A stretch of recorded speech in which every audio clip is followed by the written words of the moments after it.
اے نبی جب آپ نے کنکری پھینکی تھی اس وقت آپ نے نہیں پھینکی بلکہ اللہ رب العالمین نے پھینکی وہ کنکری اور اللہ رب العالمین نے پہنچا دی. اس کے بعد اللہ کے نبی صلی اللہ علیہ وسلم نے صحابہ کرام کو ترتیب دی تھی. بہت سارے واقعات پیش آئے, وقت ختم ہو چکا ہے اس لیے بہت ہی مختصر طور پر چند واقعات آپ کے سامنے رکھتا ہوں کہ اللہ کے نبی صلی اللہ علیہ وسلم نے اس موقع پر صحابہ کرام کو جو ہدایات دی تھی کہ پہلے حملہ نہیں کرنا, پہلے ان لوگوں کی طرف سے حملہ ہونے دو, جب قریب آئیں گے تب ان پر تیر برسانا, جب بالکل مل جائیں گے تو اس وقت تیر رکھ کر کے اپنے نیزوں کو اور تلواروں کو نکالنا. اور صحابہ کرام کے پاس اس وقت بہت ہتھیار نہیں تھے, بس کسی کے پاس تیر ہے تو کمان نہیں, کسی کے پاس کمان ہے تو تیر نہیں, کسی کے پاس نیزہ ہے تو تلوار نہیں, کسی کے پاس تلوار ہے تو نیزہ نہیں ہے. اس طرح سے جو کچھ اس کے پاس تھا اس سے وہ لڑ رہے تھے. اور مکہ کے لوگوں نے اس چیز کو بھانپ لیا تھا کہ ان کے پاس جو کچھ بھی ہے صرف ان کے اپنے ہتھیار ہی ہیں اور یہ اس وقت تک میدان سے نہیں ہٹیں گے جب تک کہ کسی نہ کسی شخص کو مار دیں گے. اس لیے مکہ کے لوگوں کے اوپر ایک روک بھی طاری ہو گیا تھا. 1000 کی تعداد میں ہونے کے باوجود بھی 313 سے گھبرا رہے تھے. اور ہوا یہی کہ جب وہ لوگ قریب آئے, اللہ کے نبی صلی اللہ علیہ وسلم نے مسلمانوں کو ابھارا, شدو چڑھ دوڑو, اور اس کے بعد صحابہ کرام جو چڑھ دوڑے, جو گتھم گتھا ہوئے, اللہ کے نبی صلی اللہ علیہ وسلم بھی لوگوں کو رغبت دلاتے رہے کہ لوگوں آگے بڑھ کے جو اللہ کے راستے میں لڑے گا, جو شہادت کی موت پائے گا, اللہ کے یہاں جنت کا مستحق ہوگا.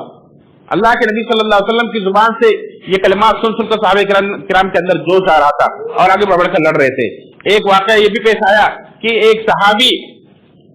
جن کا نام عمیر بن حمام ہے, وہ اس وقت کھجوریں نکال کر کے کھا رہے تھے. جو اللہ کے نبی صلی اللہ علیہ وسلم کی زبان سے یہ کلمہ جب سنا کہ اس کے لیے جنت ہے تو انہوں نے کہا بہت خوب, بہت خوب. اللہ کے رسول نے کہا کہ تم ایسا کیوں کہہ رہے ہو؟ انہوں نے کہا کہ میں امید کرتا ہوں اللہ کے رسول کی میں بھی آج جنت میں پہنچ جاؤں گا.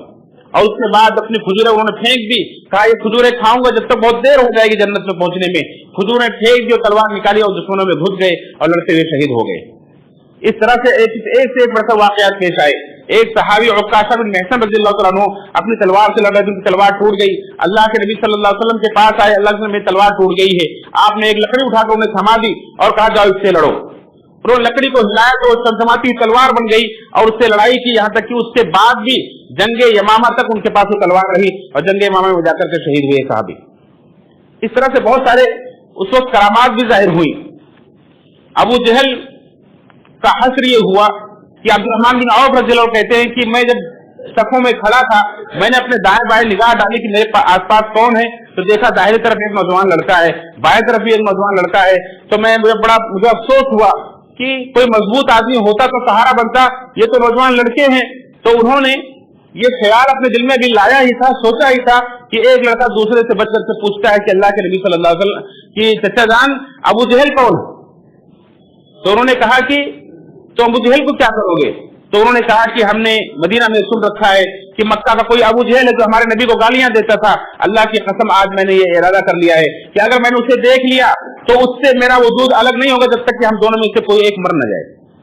کہتے کہ میں سوچ ہی رہا تھا, اس کے دوسرے لڑکے نے بھی وہی بات میرے کان میں کہی, چچا جان ابو جہل کون ہے؟ اور میں نے جب دونوں کی باتیں سنی تو اس وقت میں نے دیکھا کہ ابو جہل اپنے لشکر میں گھوڑے پر سوار چکر کاٹ رہا ہے. تو میں نے کہا کہ دیکھو وہ تم دونوں کا شکار ہے.